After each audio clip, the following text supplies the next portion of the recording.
Making headlines for this week of June the 5th, a time for healing. Canada's final report on truth and reconciliation with its Indigenous peoples is released as cultural genocide and effectively ignored by Prime Minister. British ISIS.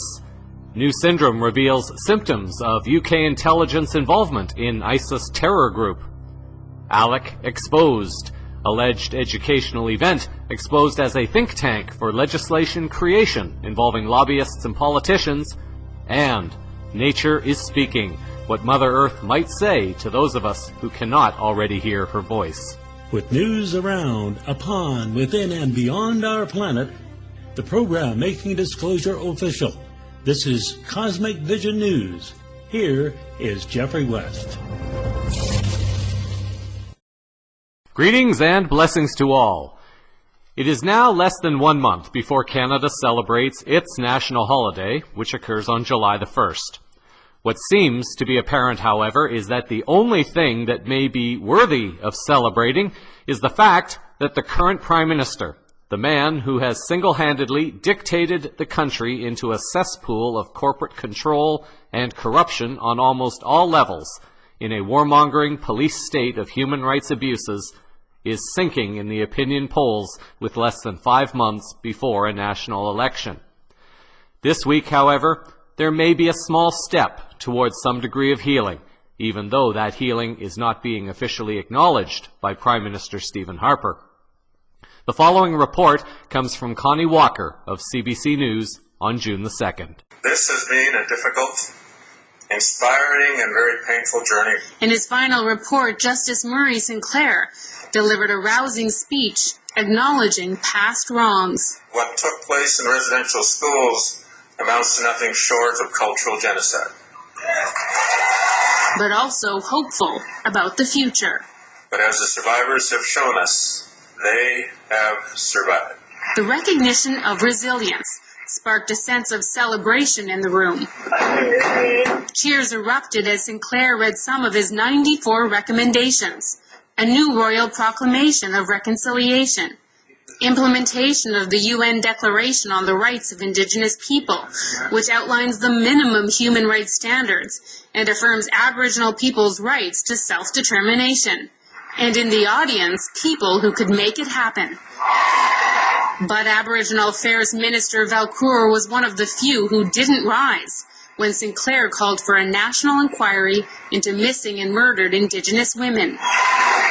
And in a speech later, he committed to only one of the TRC's recommendations. Our government will be providing support towards the important work of the National Center for Truth and Reconciliation in partnership with the University of Manitoba.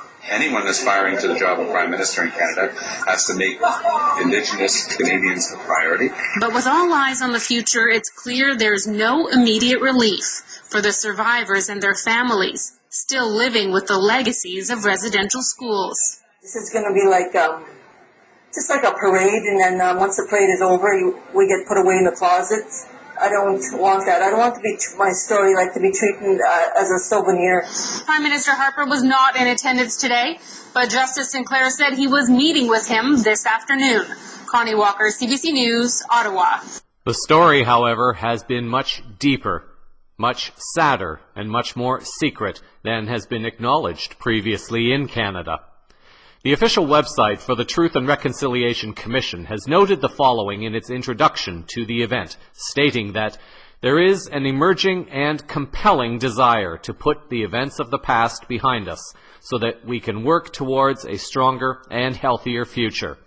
The truth-telling and reconciliation process is part of an overall holistic and comprehensive response to the Indian residential school legacy, and is a sincere indication and acknowledgement of the injustices and harms experienced by Aboriginal people and the need for continued healing. This is a profound commitment to establishing new relationships embedded in mutual recognition and respect that will forge a brighter future. The truth of our common experiences will help set our spirits free and pave the way to reconciliation. Dr. Marie Wilson, the Commissioner, in one of several videos prepared by the Truth and Reconciliation Commission, located on its website, explains what happened. Well, this story is really a story that most of us in Canada were never taught. We were not taught it in our schools and growing up. And it is the story of what we did as a society and as a government to the First Peoples of Canada. What we did for almost 150 years was pass laws and policies that allowed us legally to round up Aboriginal children, to remove them from their homes and families and communities and everything that was familiar to them, and to place them in residential schools where they were away from everything familiar for weeks, sometimes months, and sometimes years at a time.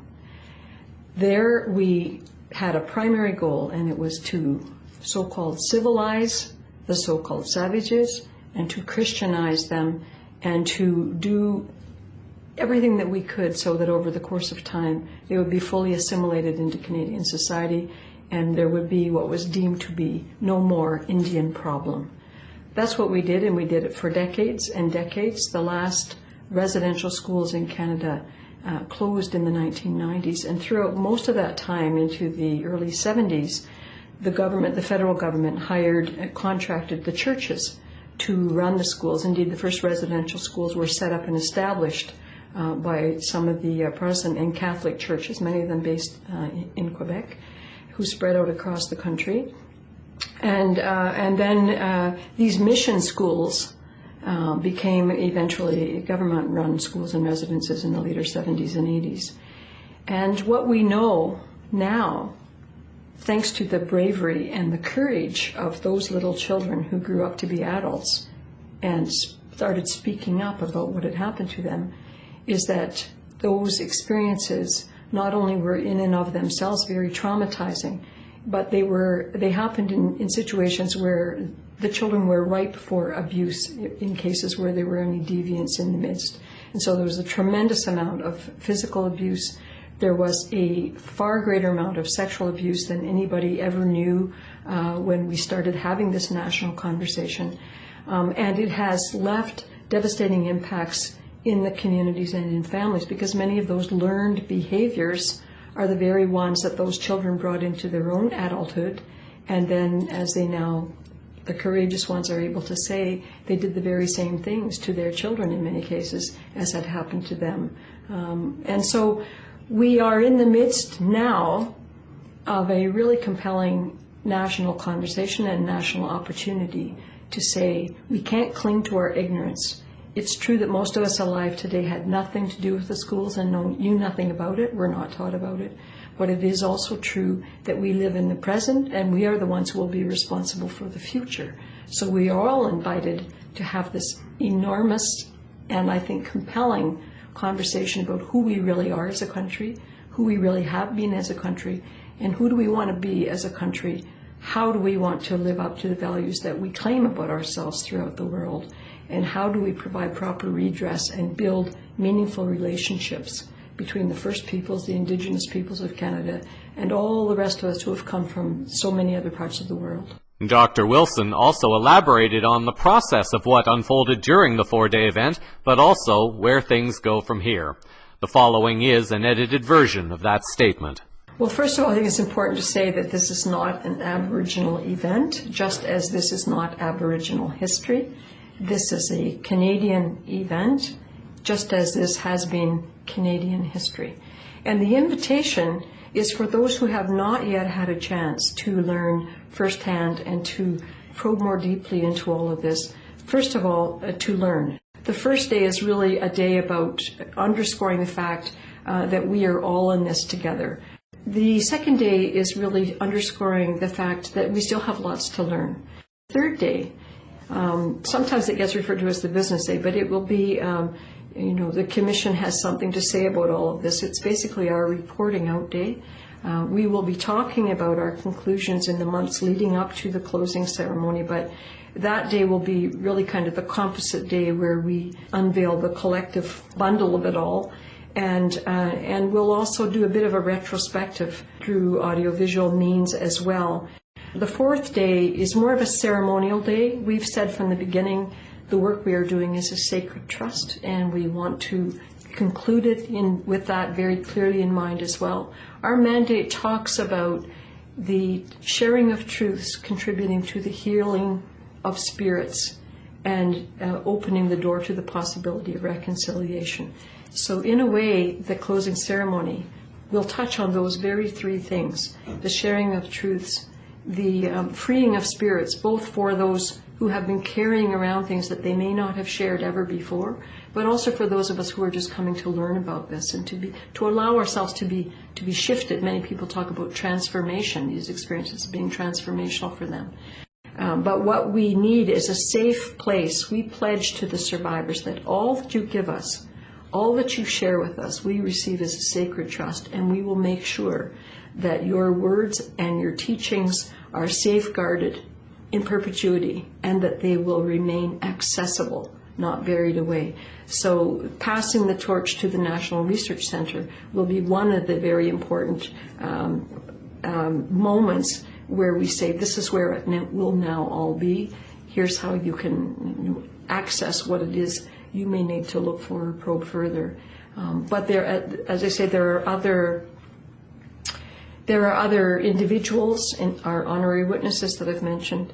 The honorary witnesses, these prominent Canadians who have said, we'll keep it alive.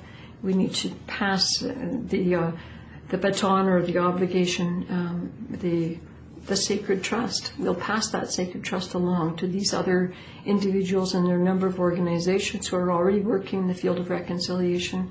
Many of them have done things in partnership with us, both at previous events and at this closing ceremony. So we want to make sure that they are named and honored and thanked, but also that they are properly set up to carry out the pledge that they've made, that they'll keep it going.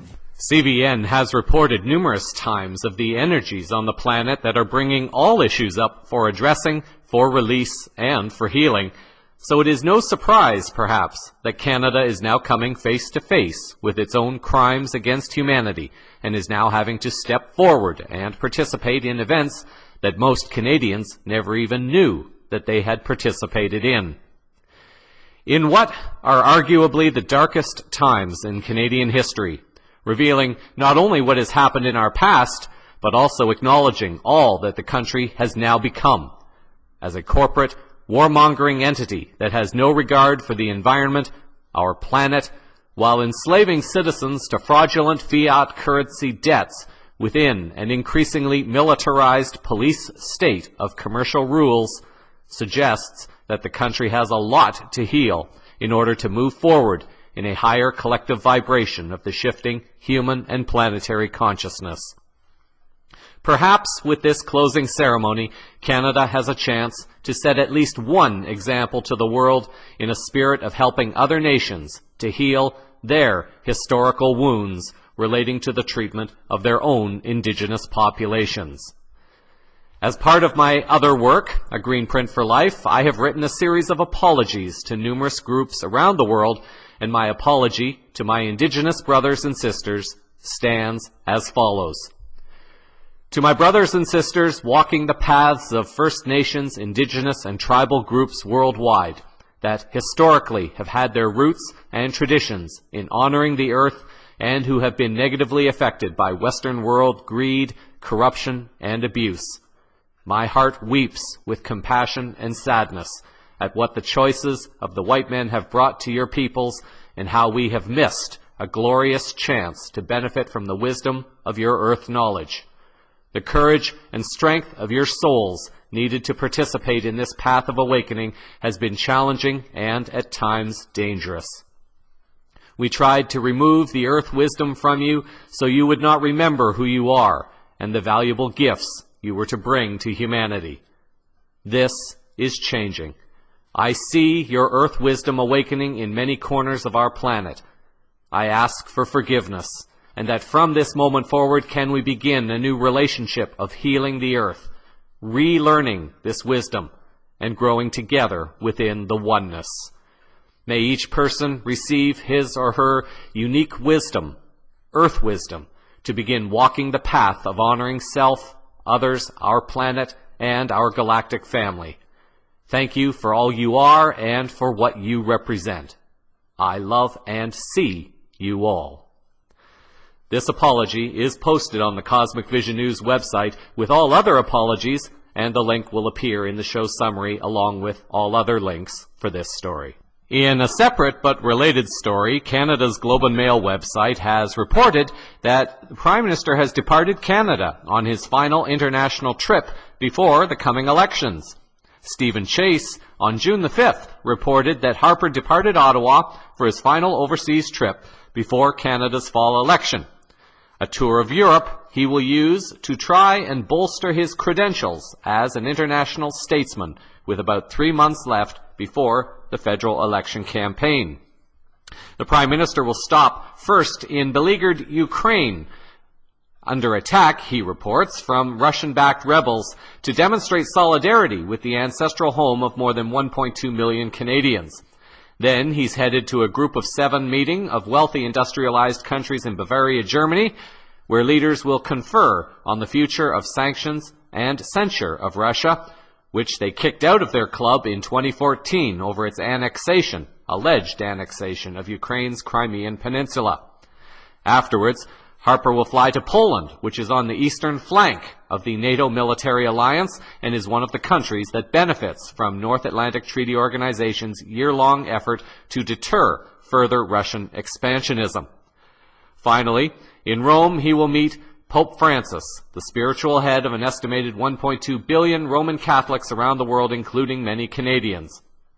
So it may appear that Harper considers it more important to play up the international charade that the West has been playing on Ukraine instead of standing with Canada's Indigenous peoples. What is particularly noteworthy of this trip is his last destination, to see Pope Francis, where Harper probably intends to do a few thousand Hail Marys, confess, and ask for forgiveness of all the crimes that he has committed, in anticipation of likely not getting an opportunity to do so again. In other geopolitical news, one sure sign to pay attention to that offers hints as to the waning power and control of the global banking and political cabal is to observe court cases where the cabal has lost or is losing. The legal system, based on commercial rules, has traditionally favored the corporate and political elites, for their highly paid lawyers know all the loopholes to help their clients maintain their power, wealth, and control over humanity. The fact that these interests are now beginning to lose cases suggests that there are informed people who better understand how the international judicial system has been rigged and corrupted to favor the wealthy and favored parts of humanity. An article by Seamus Milne on June the 3rd, appearing in the London Guardian, has continued to expose the crimes that the U.S. and other Western nations have played in allowing the alleged terrorist group known as ISIS to rise up in Syria and Iraq.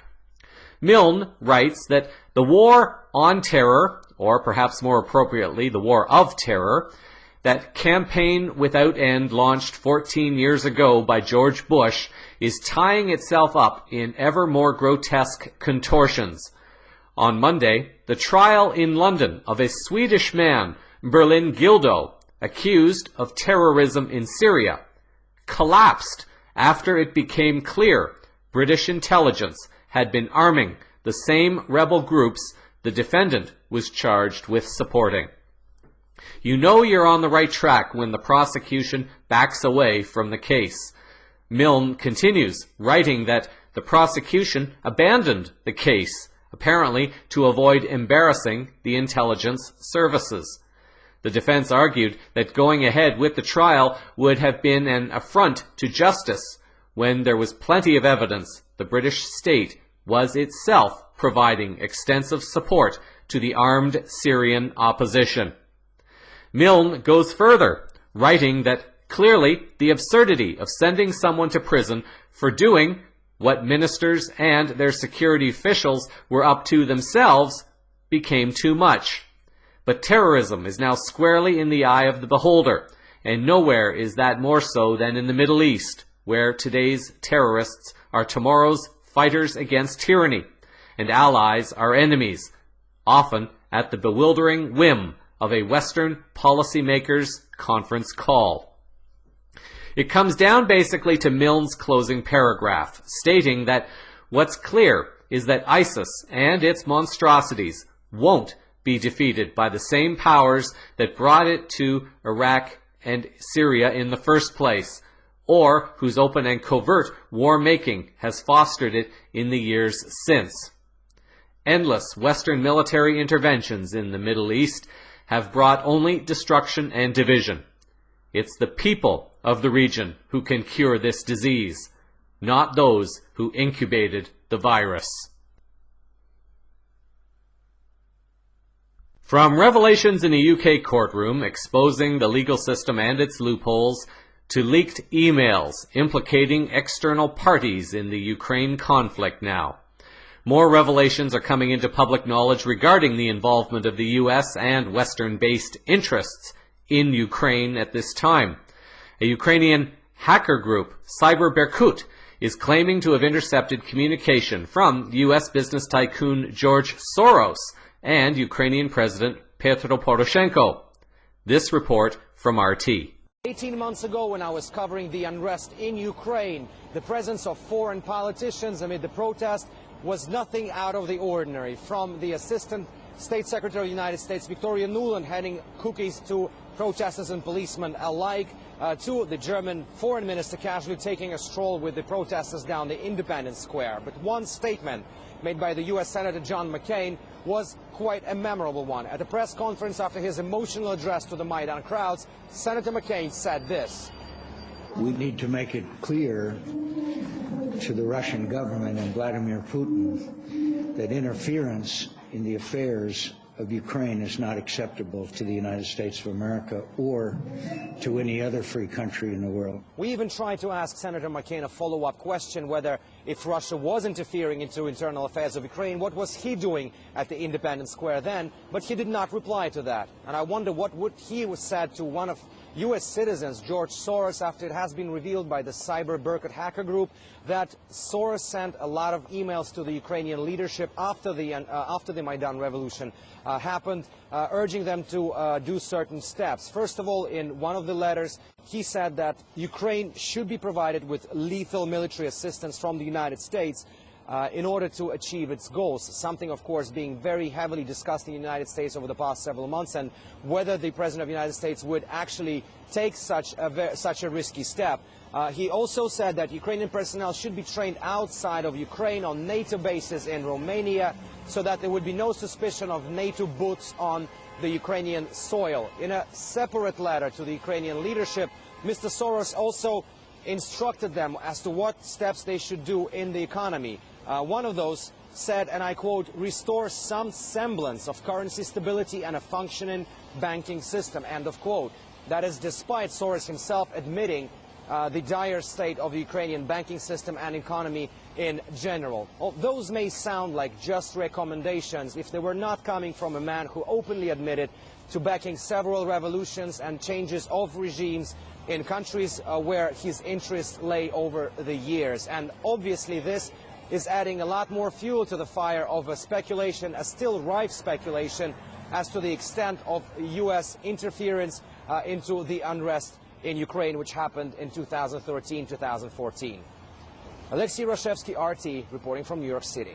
In an article on June the 2nd on Zero Hedge, submitted by Tyler Durden, Durden writes that just days after George Soros warned that World War III was imminent unless Washington backed down to China on IMF currency basket inclusion, the hacker collective Cyber has exposed the billionaire as the real puppet master behind the scenes in Ukraine. Essentially, it is the strategy that has been employed time and time again, crashing the economy of a country in order to force it into a debt-slave arrangement, where money is thrown at the bankers who lost in the crashed economy, or the money is used to buy weapons, but the people do not benefit from any funds for restoration of their lives. Durden writes that the paper outlines George Soros's alleged plan to use the European Union's credit rating to finance risk insurance for his investments in Ukraine through its own budget and debt. The plan would effectively make the EU underwrite Ukraine's political situation at a cost of up to 11 billion euros or $12 billion every year.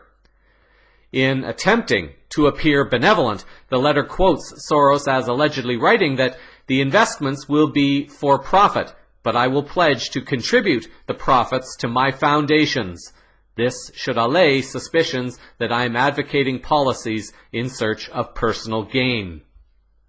Given all the revelations coming out now about corrupted foundations and charities, it is highly doubtful that Soros will not profit directly from funds collected by his quote-unquote foundations. So there is increasing evidence of U.S. and Western involvement in Ukraine. Apart from the 2 recorded phone conversations, the appointment of Joe Biden's son to the board of a national energy company in Ukraine, the appointment of 3 non-Ukrainians to positions within the government, including a U.S. appointment to the position of the Ministry of Finance. In another email revelation, this time on June the 4th, Sputnik News reported that for months, both sides of the Ukrainian conflict were accusing each other of violating the Minsk peace agreements. Turns out it was the Kiev-led troops who were not sticking to the ceasefire plan, having their heavy artillery stationed near the border with the Donbass republics. The article reports Cyber Berkut as having hacked into emails of Major General Andriy Taran, the chief of the Joint Center for Ceasefire Control and Coordination in Ukraine, and recovered pictures that allegedly show multiple violations of the Minsk peace agreement by Kiev forces. The article writes that satellite images obtained by Cyber Berkut reveal that Kiev had its heavy artillery stationed in the immediate vicinity of the border with the Donbass republics, thus violating the terms of the ceasefire agreement. The article provides a copy of an email addressed as coming from Tetiana Podobinska-Shtik, a staff member at the U.S. Embassy in Ukraine, stating the following: "Sending you pictures which can become a serious problem for you. Think about how you can explain them if the monitoring mission, the OSCE, obtains them. Consult the team leader and think about a possible action plan, how you can justify them or present them as fake." The article continues. Earlier, the U.S. Department of State accused the Donbass militia of violating the terms of the Minsk peace agreement. However, U.S. Department of State spokesperson Marie Harf was not able to name a single accurate source of information to prove the U.S.'s accusations. But now, it turns out the opposite is true. It was the U.S.-backed Kiev troops who regularly violated the ceasefire agreement, and Washington knew about it all along. When questioned directly by RT's Gayan Chichakian about Kiev's apparent violations of the Minsk agreement, Harf had the following to say. A simple question. Do you acknowledge that the Ukrainian government, too, is violating the Minsk agreements? Well, I think by saying a vast majority are the Russian separatist forces, that would then indicate that a very small minority are on the other side. But let's also remember here... That is not clear from the OSCE daily I reports. just told you I would look at them and we can get into a numbers game here and see what numbers you're using and what other experts, including our team, says. Broadly speaking, though, this is Ukrainian territory. The Ukrainians have a right to defend themselves when Russia sends into their territory heavy weapons, tanks, fighters. That was not my question. Can I? It's a simple yes or no question. I think I just answered your question. Do you acknowledge that the Ukrainian government too is violating the Minsk agreement? Yes or no? We don't do yes or no's here. I think I just answered your question when I said if a large majority is the Russian separatist forces, then there's a very small minority that is on the other side. I think I answered your question. I'm not going to play that game with you. You did not answer. Yes or no? Did you answer the question? I'm not going to say yes or no. I'm going to answer the question in the way I think is appropriate. And I just did, and I'm going to move on. Which is not answering. Justin? It is perhaps unfortunate that Chichakian did not push her harder, because Harf opened a huge door by saying that she would not play the game. She should have been called out on that very clearly, if not by Chichakian, then by another journalist courageous enough to speak out. As far as many people around the world are concerned, it is definitely no longer a game that they wish to play, and what unfolds from here will largely depend upon how more humans awaken, in fear or in courage and strength, and use the tools that are currently available to beat the cabal at their own game as lawfully and also as peacefully as possible. In financial news for the week, the Greek Prime Minister Alexis Tsipras has warned that time is running out to rescue the country from the brink of bankruptcy and an exit from the Eurozone, ensuring that Greece's plight will be a pressing concern for G7 leaders as they gather in Bavaria. This, according to Heather Stewart, reporting on June the 5th for the London Guardian. Pressure is building on the game that is being played at this time, with the people of Greece being the unwitting pawns in a chess game that they never asked to be a part of, nor were they ever invited to play. With more on unfolding details in Greece, we have this report from Emma Murphy of ITV. Ancient Greeks believed the mood of the gods dictated the weather. It would be tempting to think the mood of the people may be doing the same thing now. Pensioners like these are at the heart of the row between Greece and its creditors. The government is refusing to cut pensions. The pensioners say they've got nothing left. Is there to be nothing for us, this woman asks. What are we going to live on? Her friend had similar fears. If they cut the pension, I'm lost. I can't make ends meet now. I don't know what I'd do. In Parliament tonight, Prime Minister Alexis Tsipras publicly rejected the current deal, leaving Greece facing potential bankruptcy and ejection from the euro unless a compromise can be found. Greece delayed today's payment of €300 million owed to the International Monetary Fund. It's now bundled all this month's IMF repayments together and will need to find €1.5 billion by the end of June. That can't happen without €7.2 billion in bailout money being released. To get that, Greece must agree to more cuts to the economy. The IMF and Europe want an increase in VAT and a cut in pensions. The Greek government say that is impossible. Economists believe the uncertainty alone will do further harm. The recession, as I said, has deepened. The credit crunch is intolerable. Investment decisions are postponed. And everyone is holding his breath to see what will happen. This country has lived with uncertainty for 5 years now, and no one can predict what will happen in the coming days. The only thing that can be said for sure is that the personal hardship will continue and may yet get worse. Emma Murphy, ITV News, Athens. Stewart, in her article, noted the following. Tsipras also appealed to the Greek opposition parties and his own Syriza MPs to give their backing to his negotiating stance and reject the latest proposals from the country's paymasters. Time is not only running out for us, it is running out for everyone, he warned, adding, Greek people should be proud because the government is not going to give in to absurd proposals. He also insisted that a debt restructuring, writing off some of the €320 billion that Greece owes, must remain on the table.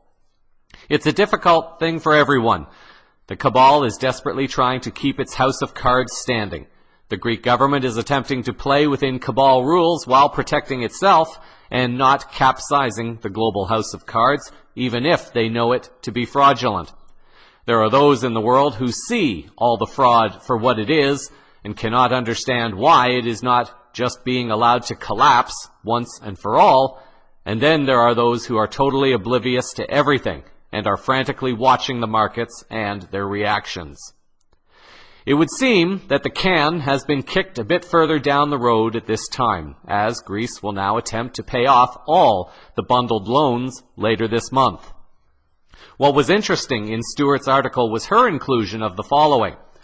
A group of high-profile economists, including the Nobel Prize winner Joseph Stiglitz and John Maynard Keyes' biographer Robert Skidelsky, also wrote a letter to the Financial Times calling for Greece to be granted debt forgiveness, starting with an immediate moratorium on repayments in return for economic reforms. We think that the whole of Europe will benefit from Greece being given the chance of a fresh start, they said. This hint of a debt jubilee may be another planted seed, for if Greece were to be granted such a jubilee, it would very likely become the political goal of other parties seeking to rid their countries of fraudulent debt and create a cascading effect of debt jubilee across Europe, if not further. There's obviously something else going on behind the scenes, and the reasoning for this thinking is this. It has already been reported that Russia has invited Greece to join the BRICS alliance. Greece also has the potential to receive revenues from a potential pipeline coming down to Greece to bring gas to Europe. Given the current situation of Greece, this would have seemed like a no-brainer choice to make for the benefit of the people. Yet, that offer has not been formally accepted.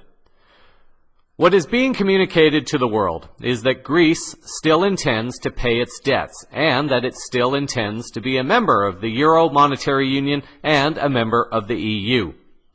If Russia and President Putin are guiding Greece on this masterful game of chess and trying to slow the game down against the cabal, it appears that they are doing it very well, and only in the coming weeks may we begin to see what the purpose is of such a strategy.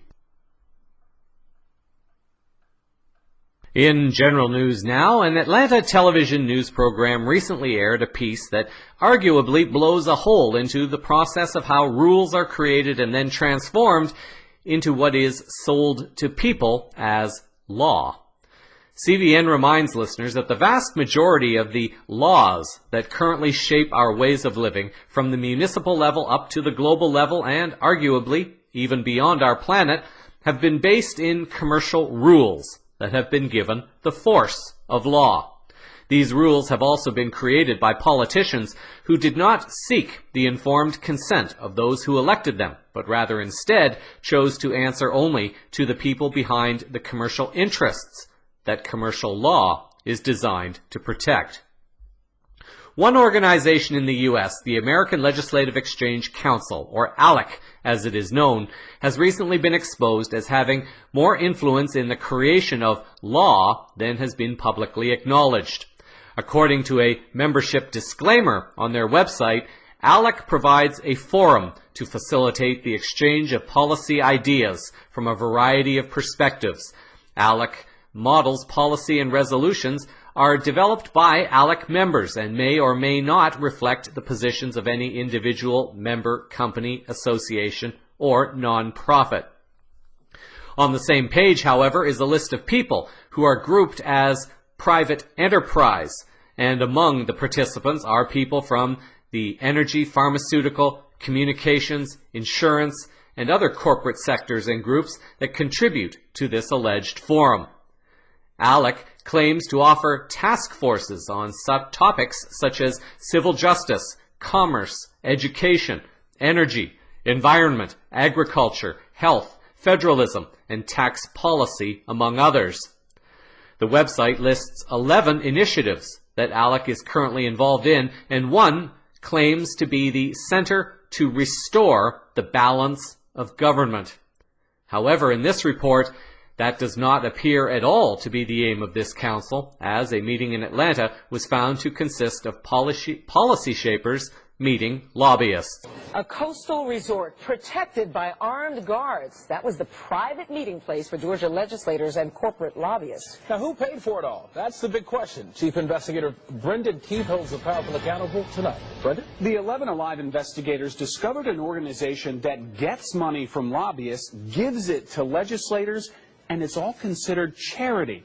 We found the fabled back rooms where laws are really made.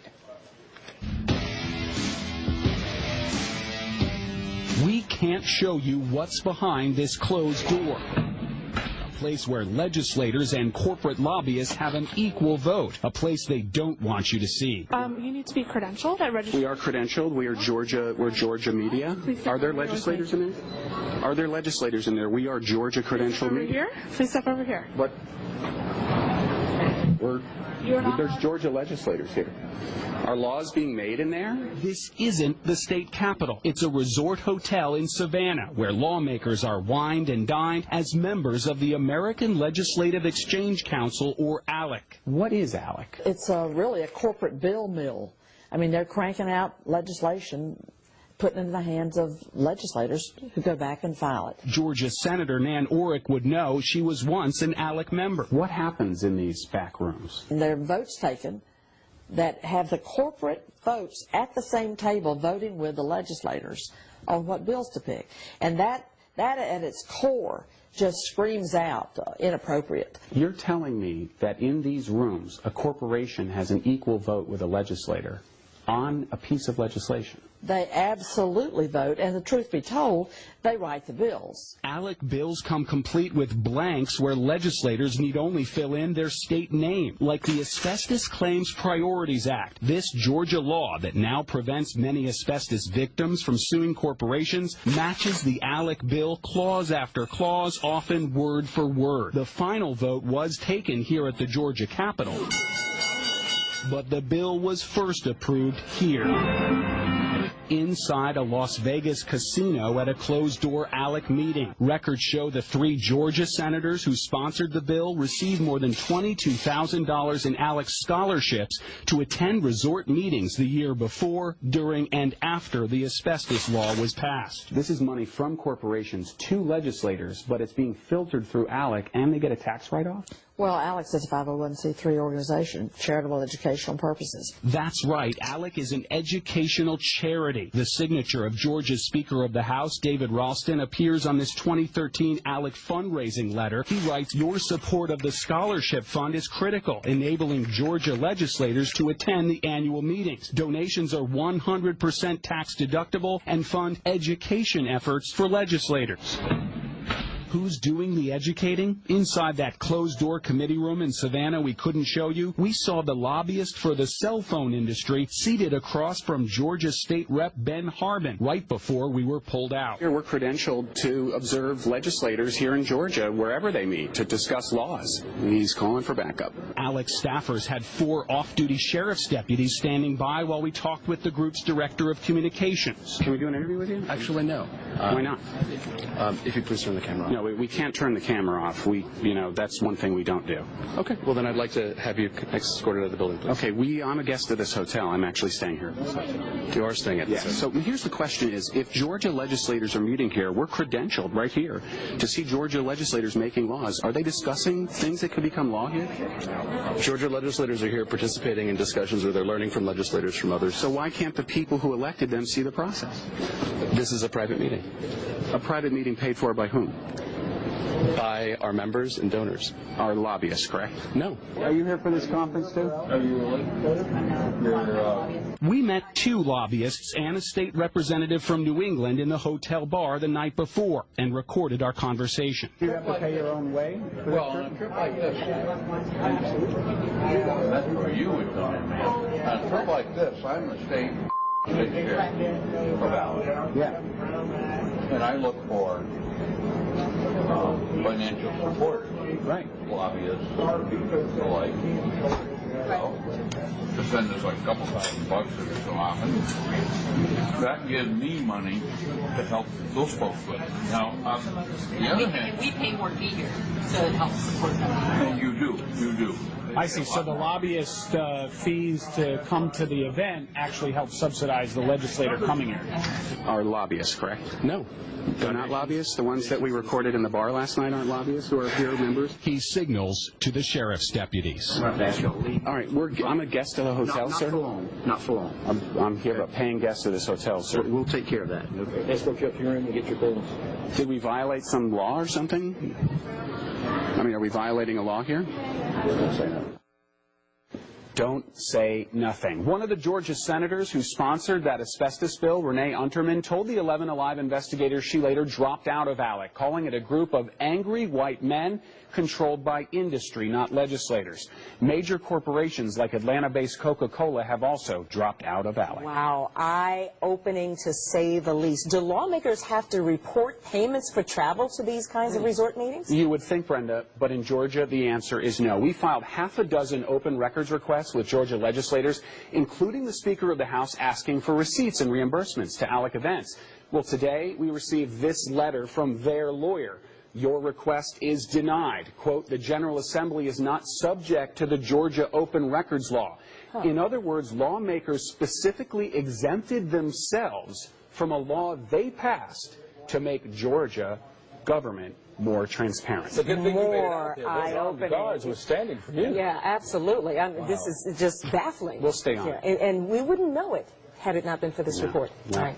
An article by Ann Werner on June the 3rd, appearing on the Samuel Ward website, noted that ALEC responded on its website and placed the blame for what had transpired at the Georgia resort squarely on the shoulders of the news crew because, to tell the truth, it wouldn't serve the purposes of ALEC and those who fund the operation. Werner quotes one official statement from ALEC on the incident as saying that all ALEC policy decisions are abstract, educational in nature, and use examples from existing state policy as the basis for academic discussion and professional development. So, with an admission of lobbyists being present, according to the report, why would they be there if this was only an abstract and instructional event? The group is financed by corporate interests. The writer makes the argument that these interests are placed above the health, safety, and welfare of the general population. For journalists who have the courage to begin applying real pressure upon politicians, bankers, judges, lawyers, police, and more, the intent is to get people to commit to answers to which they can later be held accountable.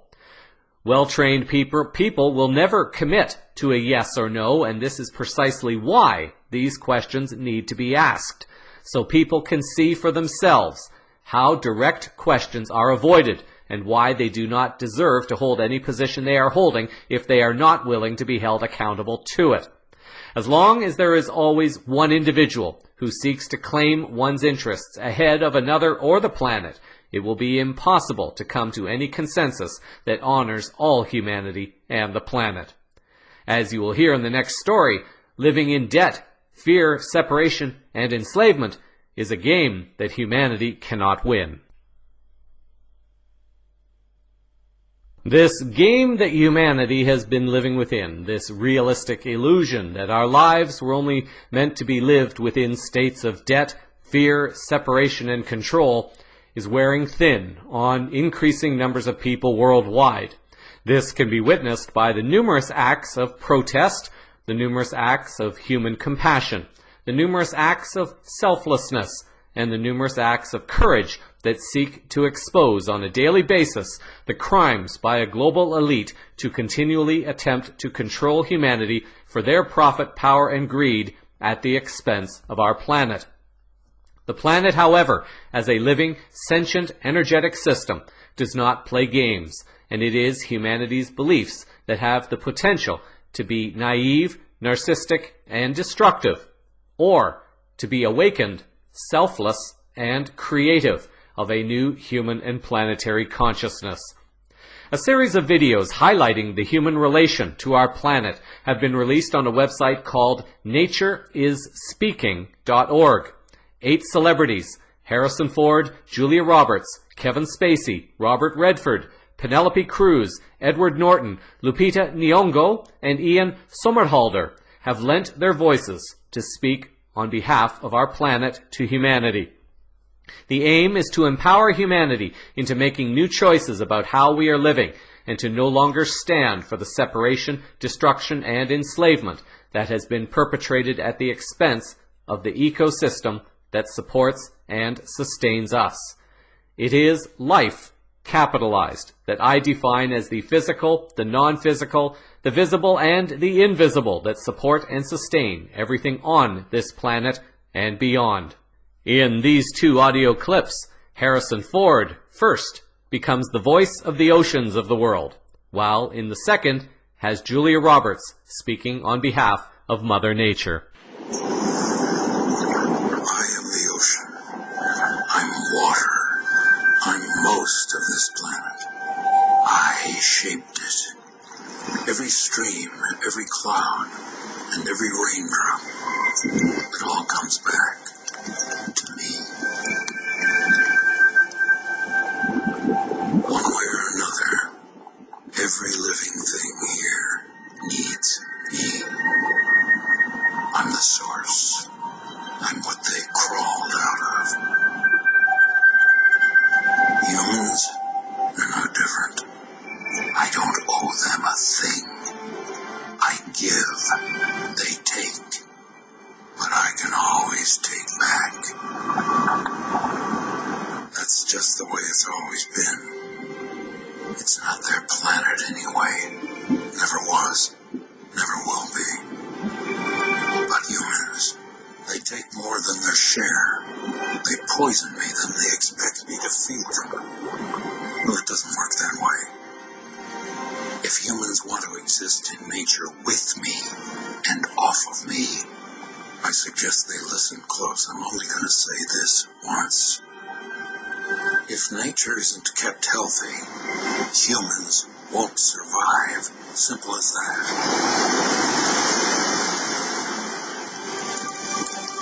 I mean, I could give an damn with or without humans.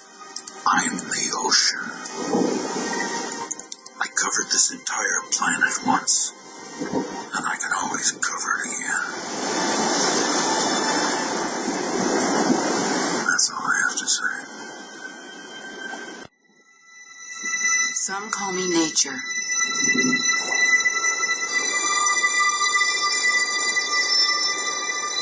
Others call me Mother Nature. I've been here for over 4.5 billion years. 22,500 times longer than you. I don't really need people, but people need me. Yes, your future depends on me. When I thrive, you thrive. When I falter, you falter. Or worse.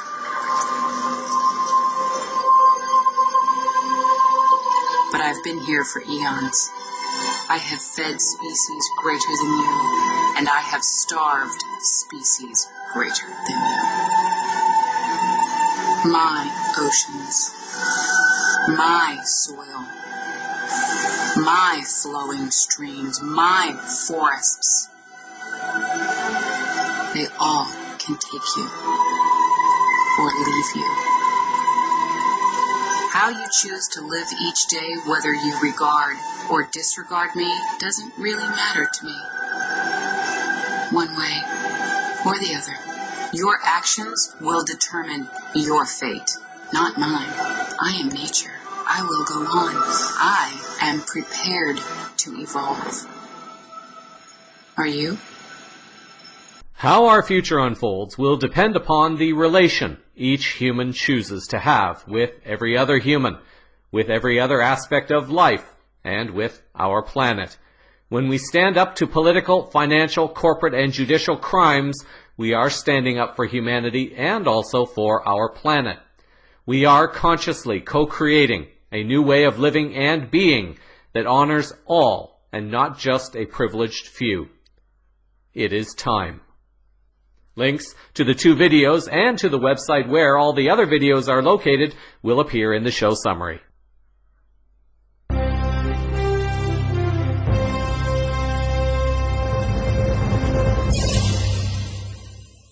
Moving over to tech news, there have been a few alternative sources that have claimed that Russia will be leading the way in terms of breaking the Western hegemony that has enslaved humanity.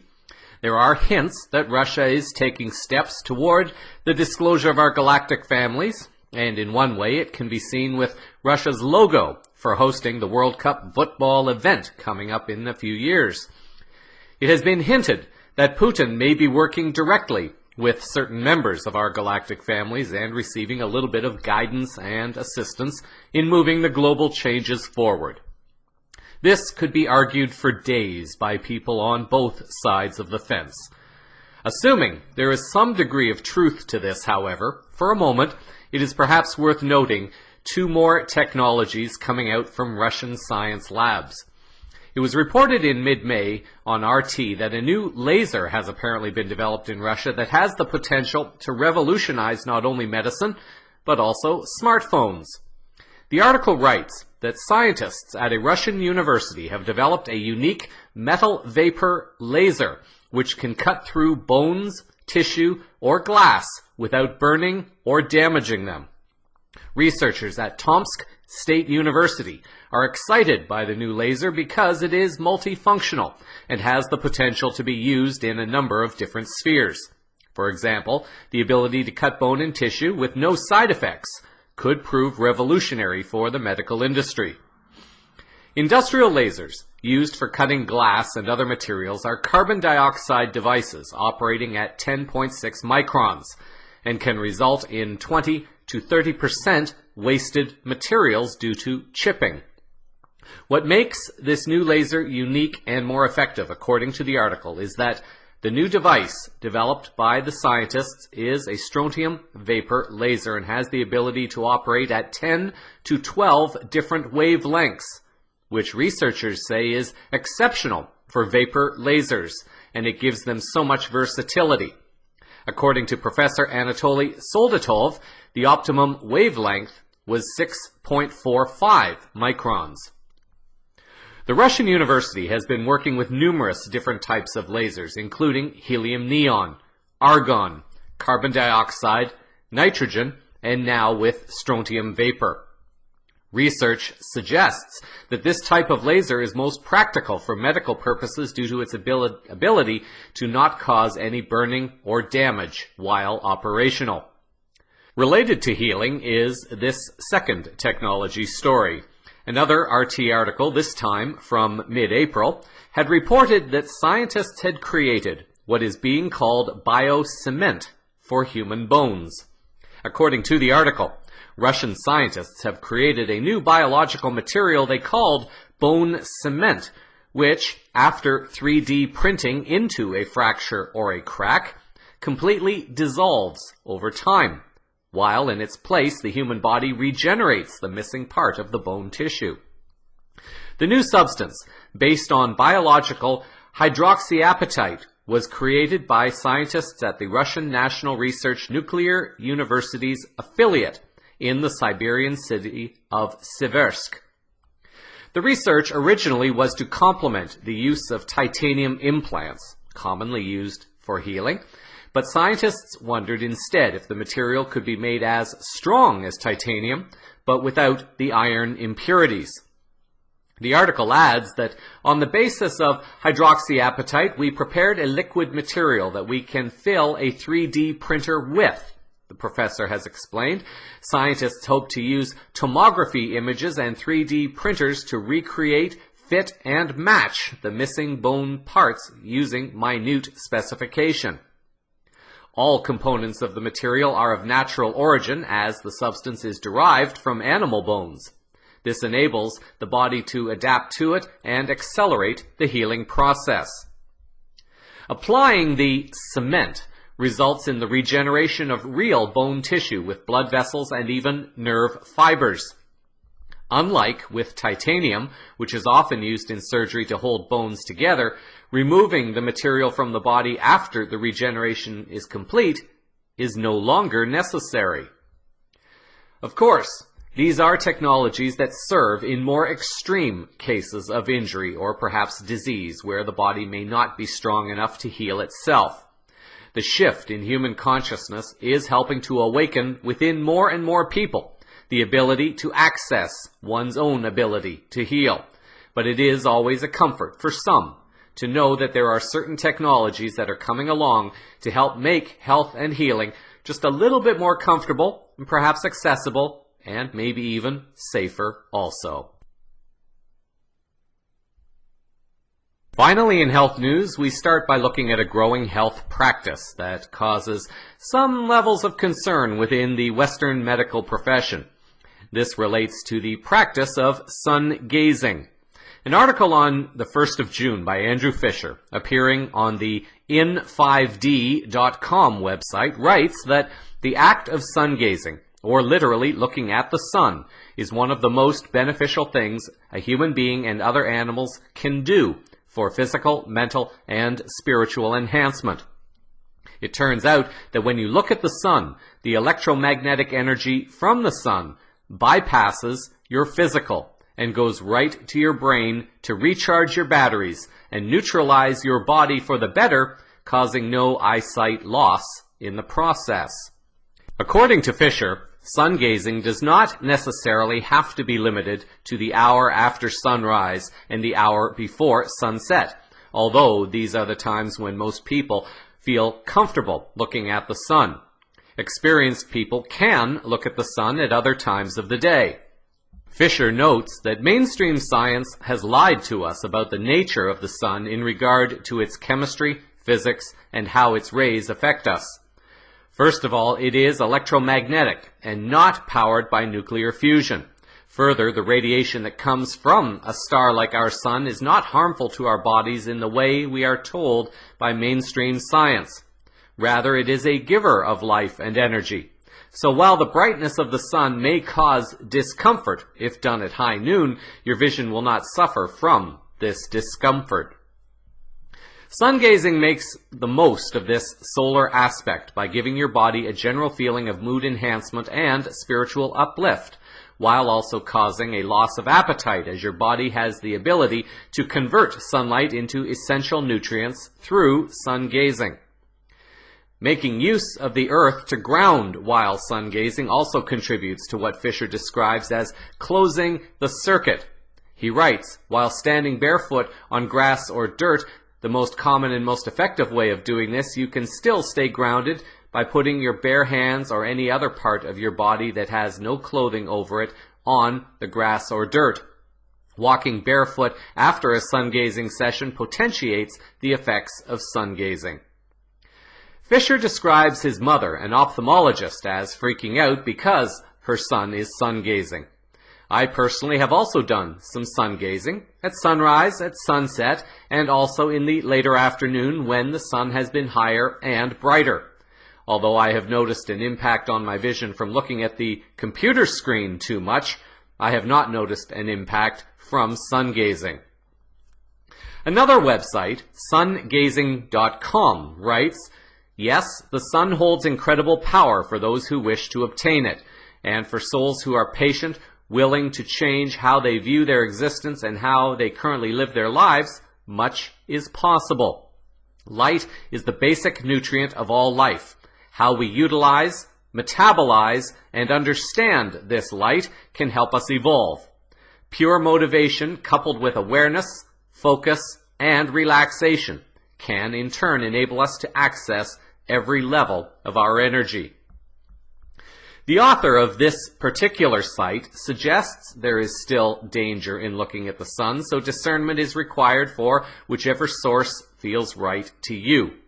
This second source writes, your bare feet should be in contact with the bare earth, and this source suggests trying to avoid standing on tar, concrete, granite, stone, or even grass, because grass absorbs the solar energy.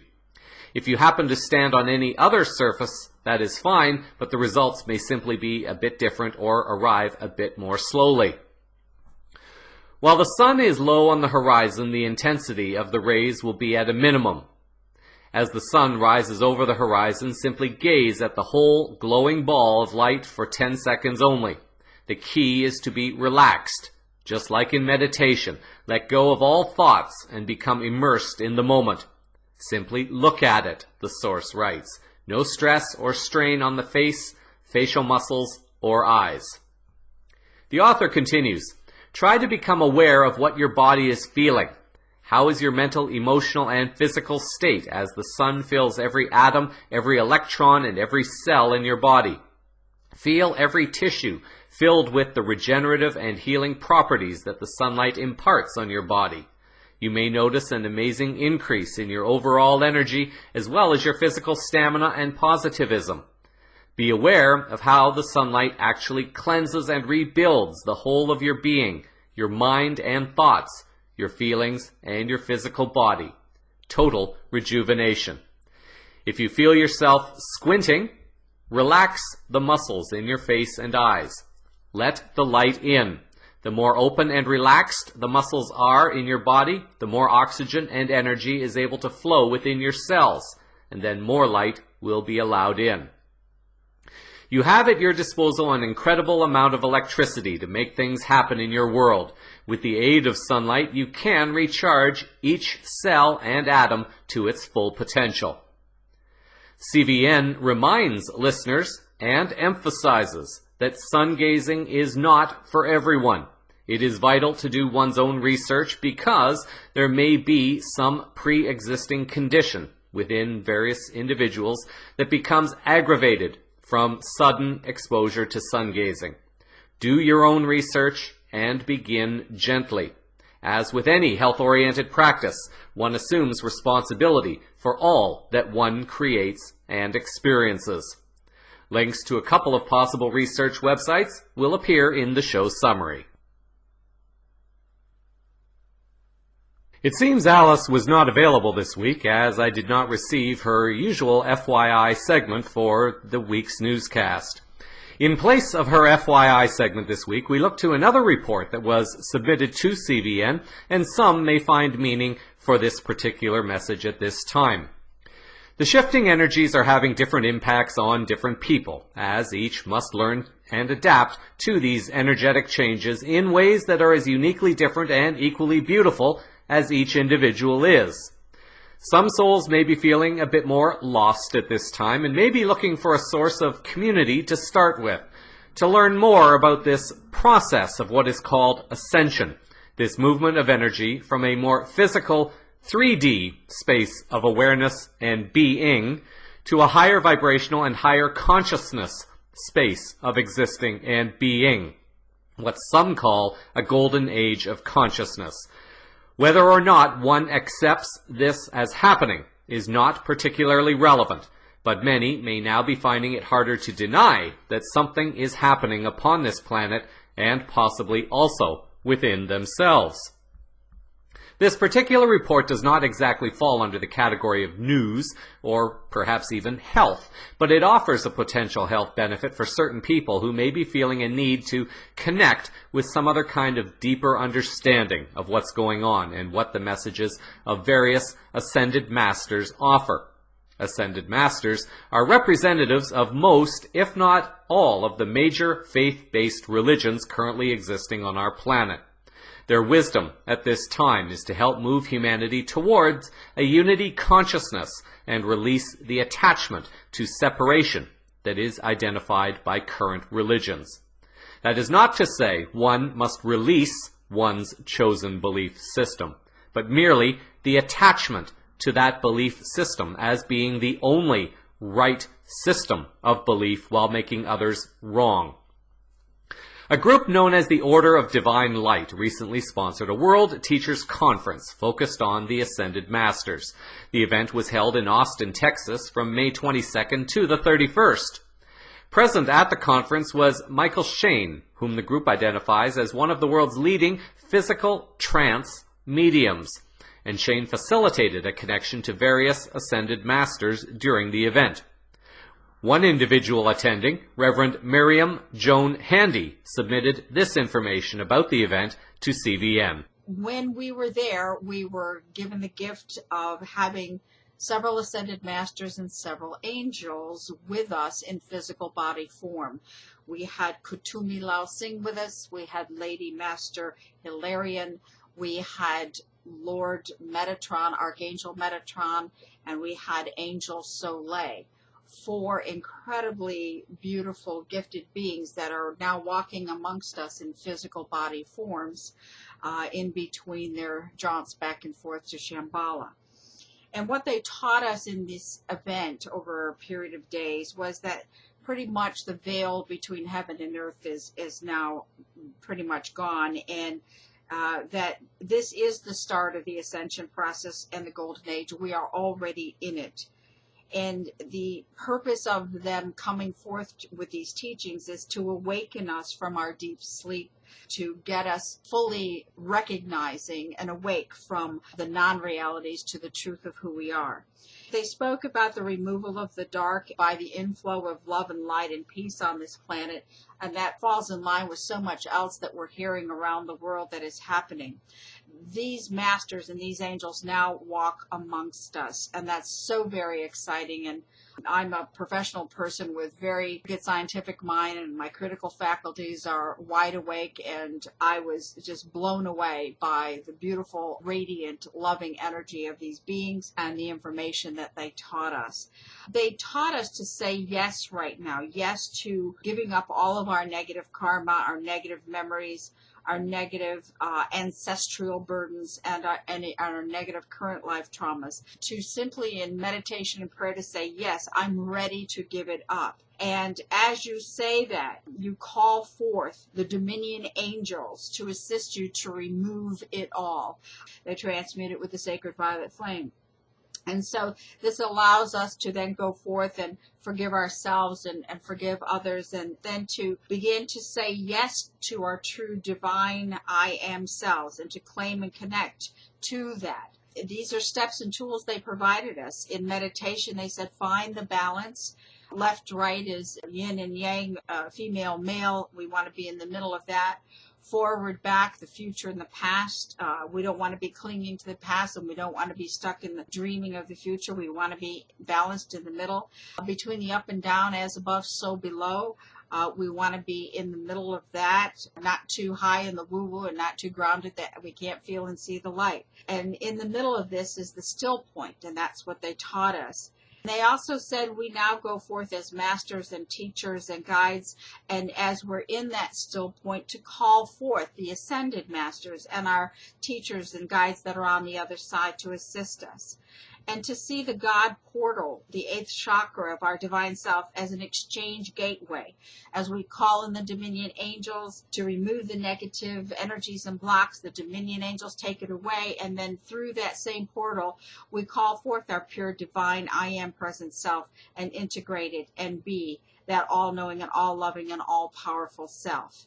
So we create like a crystal temple, a crystal palace or sanctuary right in that still point inside our heart mind. We connect with our higher self, our God self, and we gather the love, light, and peace, and we send it forth like a starburst to people, situations in the world. The masters said, we are now equal to them. We are going to be doing master work. Our job is to be love, to be light, to radiate peace, and to send forth these energies to all, once we are cleared and plugged into the divine download of love and light. So we gathered and we learned, and like minds in groups such as Order of Divine Light. I'm sure there are other organizations around the world. We see the power in the divine through Order of Divine Light and the instrumentality of Reverend Michael Shane as he does transphysical phenomena apportations, bringing forth sacred objects like crystals and jewelry and perfumes and flowers and icons and such that are imbued with master energies of love and light. These are sacred objects that are provided in these demonstrations that are tools of light for ourselves and others. And the masters send forth the healing energies throughout the globe through these tools. So it's important for us to know about these and activate them and use them. For we too, they said, are sacred objects. We are crystal pillars of light. We are divinity in human form. And we are now fully awake or in the process of awakening. And that's for us to know and understand the truth of ourselves. So more and more masters and angels will now be coming forth in human form. They said they will be walking amongst us in the millions. They will be using ascended light bodies, or they'll be walk-ins to human bodies who have agreed to that contract or exchange. The light and love is now. The world is about to remember its divine heritage and mediumship and spiritual healing powers. Light will illuminate all dark. It is now happening. So orderofdivinelight.org is an institution where information for all people, all cultures, all religions is there to help awaken now. Orderofdivinelight.org. You can also check out Michael Shane as far as being a trance medium demonstrating the power of God. As with all information, it is important for one to take and use only that which feels relevant and meaningful to one in any moment. Many groups and organizations are offering tools that will work for some but may not necessarily work for others in quite the same ways. The key is to look at the meaning of the basic message being shared. Does the basic message of a group speak to the growing shift in unity consciousness and speak of serving all of humanity, our planet, and I would also add our benevolent galactic families. Links will be provided in the show summary with more information as well as some email addresses for those who wish to learn a bit more and perhaps find a connection that may assist one further in one's personal journey in this current moment. As an announcement for this week, work is currently underway on a new website design that is expected to offer a bit more credible look to CVN as a source of alternative information. The new website will more distinctly separate the work I do as anchor of CVN while also touching on aspects of my other service to humanity, our planet and our galactic families, the work that I call a green print for life. The website will be featuring more prominently the product that I am offering, that being the newscast, and it is my intention to be able to offer the newscast in a pre-recorded format, at least initially, directly from the Cosmic Vision News website. In the coming moments of now, it is my creation that financial resources will allow CVN to expand again, not only to live broadcasts, but also to video newscasts. It is my plan to start taking more advantage of the CVN YouTube channel and perhaps also another video site, Vimeo, as a place for people to access the newscast. As I become more comfortable with creating video podcasts, I would like to start inserting graphics and images that are relevant to each news story I present, and this will give me training in offering both an audio product that works for some and perhaps a video product for those who are more visual. This will hopefully serve as a good transition to the future of CVN as a live video newscast. It is expected that this new website will be ready by next week. Whether I will be ready, well, that remains to be seen. And in this week's final words. Last week I shared a little bit about the energies of the warrior coming up within me, and that there were times when I felt I could just walk to the front of a protest line, stare down the cabal authorities, and just defy them to take me down. There were a couple of listeners who were a bit concerned that this was perhaps some kind of suicide wish, so it bears a little clarification perhaps. I was attempting to convey the idea of connecting to that inner warrior, while also connecting to the fearlessness that comes in finding a higher service to humanity and our planet. It is not that a death wish is desired, but more the desire to connect to that inner power of my own ability to create myself as a powerful agent for global change, a potential that exists within each and every one of you. That fighter, however, was not always present within me. It has taken a lifetime of lessons since childhood to get to this point. I graduated high school with a 78% average. I looked at some of my friends who got high grades so easily, and most went on to careers that cater to the global cabal interests that are now harming humanity. Their higher education did not necessarily bring wisdom, discernment, and an ability to think and question for oneself, but to offer one the golden step into prestige, perks, high salaries, and the illusion of the life that has been marketed and sold to us. I wonder where I would be now if I had graduated with a 90% or more average. I wonder where I would be if I had accepted the television news anchor job that I turned down because I caught the news director lying and playing games with me. I wonder where I might be had I still chosen to remain a part of the multinational companies of which I was once a part and chose to walk away from. Those choices may have just been the defining choices that prepared me for who I am today. The radio and television program I studied did not empower me with the ethics to serve the profession and humanity with honor and integrity. I had to find that within myself, and that is why I walked away back then. The peace education program I studied did nothing to empower within me the honor and ethics of being the peace that I wanted to experience in the world. They only taught the values of the business of peace, something significantly less honorable. I had to find my own integrity within me to challenge the university and the whole global practice called peace. This is not a rare phenomenon, however. The London Guardian is now reporting on this issue. An article on June 3rd by Georges Monbiot describes how a corporate cult captures and destroys our best graduates. Monbiot writes, "To seek enlightenment, intellectual or spiritual, to do good, to love and be loved, to create and to teach, these are the highest purposes of humankind. If there is meaning in life, it lies here." Those who graduate from the leading universities have more opportunity than most to find such purpose. So why do so many end up in pointless and destructive jobs? Finance, management consultancy, advertising, public relations, lobbying. These and other useless occupations consume thousands of the brightest students. To take such jobs at graduation, as many will in the next few weeks, is to amputate life close to its base. Here is how life goes, according to Monbiot, describing his friends. At first, they said they would do it for a year or two, until I pay off my debts. Soon afterwards, they added, and my mortgage. Then it became, I just want to make enough not to worry anymore. A few years later, I'm doing it for my family. Now, in middle age, they reply, what, that?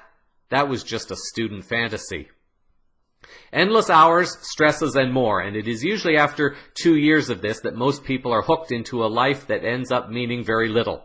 Monbiot writes, "You are deprived of the time, sleep, and energy you need to see past the place into which you have been plunged. You lose your bearings, your attachments to the world you inhabited before, and you become immersed in the culture that surrounds you. Those with the highest grades or the best skills are recruited into the world that was originally controlled by this global cabal. They wanted all the best people to bring them into their world and help create the gene pool and inner networking that has allowed the cabal to succeed up to this point. They throw scholarships, perks, and more at graduates. As Monbiot notes, entrapment is a refined science." Then he adds, "But we have but one life. However much money we make, we cannot buy it back. As far as self-direction, autonomy, and social utility are concerned, many of those who enter these industries and never re-emerge might as well have locked themselves in a cell at graduation. They lost it all with one false step taken at a unique moment of freedom." He ends his article with the following. "Elsewhere, at this vulnerable, mutable, pivotable moment, undergraduates must rely on their own wavering resolve to resist peer pressure, the herd instinct, the allure of money, flattery, prestige, and security. Students, rebel against those soul suckers. Follow your dreams, however hard it may be, however uncertain success might seem." This leads me to the point of what it is I wanted to share this week. There is a shift finally happening, a new breed of people. Some might call them spiritual warriors. An article appearing on the openhandweb.org website on May 22nd describes this breed of people. The article writes, "What the world needs most of all right now is for the new breed of spirit warriors to step up and step out. It needs people to dive into the center stream, to take a risk, that we can truly change the worldwide reality by having the courage to change our own. It is said that madness is doing the same thing day in and day out and yet expecting different results. Well, there's plenty of madness out there right now. So where do you stand?" The article offers 22 ways to tell if you are a spirit warrior. Here are a sample of those for your consideration. Spirit warriors recognize that they and only they create their reality. In other words, they fearlessly embrace every person, situation, and circumstance that they have drawn as their own manifestation, and they're prepared to deal with that. A spirit warrior realizes that fearlessness is not to be without fear. Rather, it is to be continually confronting and breaking through fear in the moment it arises. A spirit warrior does not blame or project at others. not even the crazy situation we are now witnessing in the world. A spirit warrior doesn't complain or constantly try to fix the pain. They recognize that the pain is the place where the light enters, and that transcendence of the physical is the path to immortality. Therefore, of the pain, they say, bring it on.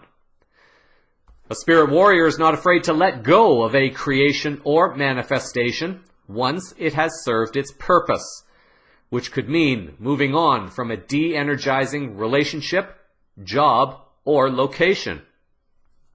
A spirit warrior knows the difference between judgment and discernment while being careful with the word never, so as not to condemn a particular situation to a particular fate. One is aware that always may change. A spirit warrior is not afraid to go against the herd, even at the risk of getting trampled by it. A spirit warrior is not afraid to suffer or to die for a cause greater than themselves, knowing that death is merely a new life. A spirit warrior is profoundly honest with themselves and not afraid of the truth, while being willing to express themselves regardless of the outcome because it is a learning experience. A spirit warrior lives in the now moment, following intuition, witnessing synchronicity objectively, without accepting the filter the ego places upon it. A spirit warrior allows others to make their own mistakes and walk their own paths. He may lend or she may lend support, but doesn't disempower by taking ownership of their issues. A spirit warrior truly understands the nature of love, overcoming that which separates oneself from other sentient life and instead compassionately embracing that which unites all. There's a new era of spirit warriors emerging. These spiritual warriors are not afraid to feel their fear. They have the courage to be vulnerable through the deepest challenges and to be profoundly honest with themselves. They are committed with every fiber of their being to unravel the layers that keep them bound to the lower paradigm, no matter what it takes. They come from all walks of life, of all ages, joining hands, finding a common thread of beingness, and are hiding no more. The question is, are you one of them? Create a wonderful week until our next moment of now. So that is a sample of the unfolding higher consciousness news around the world this week. Cosmic Vision News is a part of the Enlight Universal group of programs. Links to stories used in this broadcast are published in the show summary on the blog at cosmicvisionnews.com, on CVN's Facebook and Scene pages, CVN's YouTube channel, and also on Twitter, Google+, and LinkedIn. Thank you for sharing your time with me. I'm Jeffrey West, reminding you that hardship often prepares an ordinary person for an extraordinary destiny. It's yours to choose if you are willing to do so. Until our next moment of now, stay grounded in love, hold the vision of light and peace in your hearts, and keep your eyes to the skies. Disclosure is unfolding all around you. Namaste.